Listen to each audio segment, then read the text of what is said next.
Thank you, Father Gitter, Father Borello, Mr. and Mrs. Labor, Mr. Newkirk, and all of you sinners.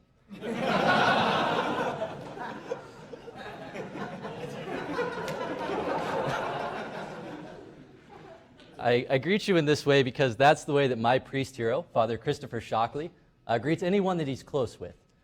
Father Shockley is the pastor of the Church of St. Bernard's in Crawfordsville, Indiana, which makes him the chaplain to Wabash College that we play today in football. So as my fraternal brother, Jordan Roberts, gets ready to roll over them on the football field, I figured I would give a little preemptive compassion here in the chapel and talk about Father Shockley. In many ways, Father Shockley is everything that I am not. He is 6'3" and incredibly skinny. I am 5'10", and as all of you know, pretty muscular.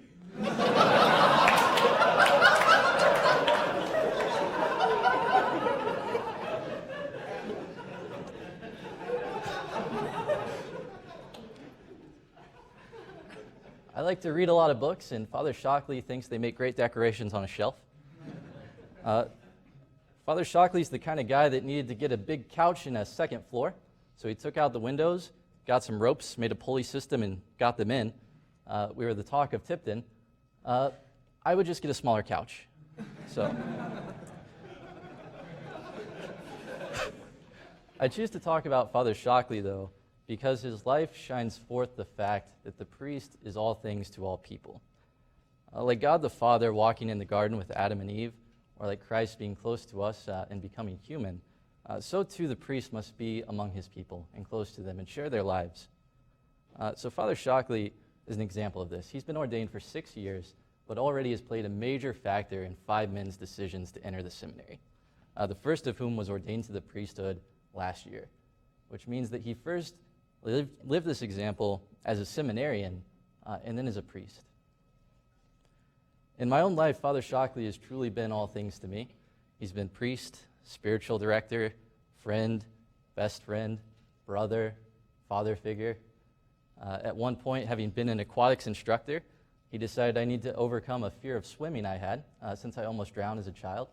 And in that instance, he became both swimming instructor and waterboarder.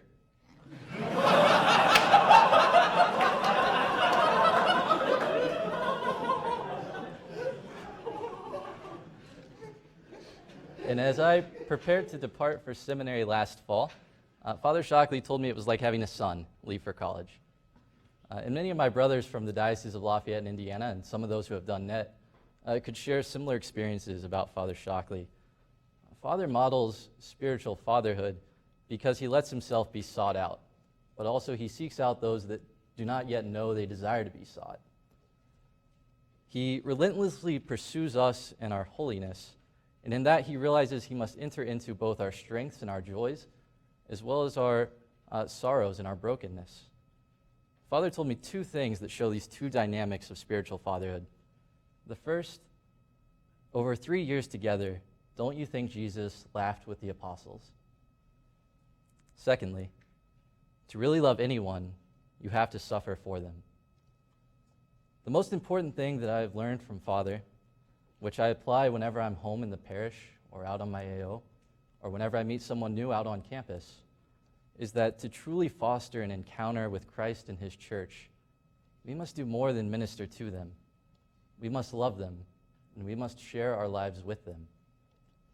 Praise be Jesus Christ. Amen.